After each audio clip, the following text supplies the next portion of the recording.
Hindi ko naman alam kung bakit. Sabi ko, ganun mga Ilocano talaga kayo. Yun ang pinigyan ng nanin. Meron pa sa loob ng news na gano'n.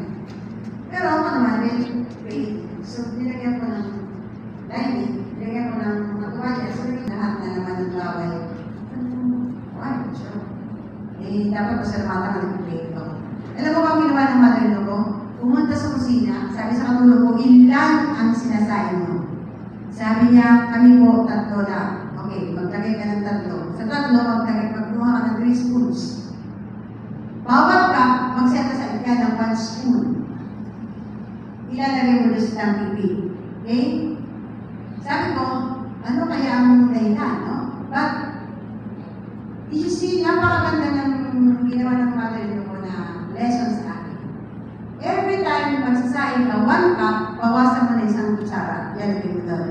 Because ang isang kutsara, pag nilagyan mo sa 1 cup, hindi hindi ka magugutom. No? You will still be filled, pero there will come a time na yung nilalagay mong 1 spoonful, dadami siya. Dadami siya.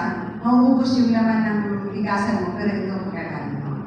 That's the simplest way of saying, kahit maliit, if you do it consistently. So try to share. Kaya tawag yan the Tampi Big Rose. No?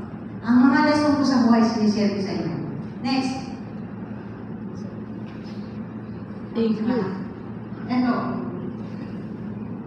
This is one of my favorite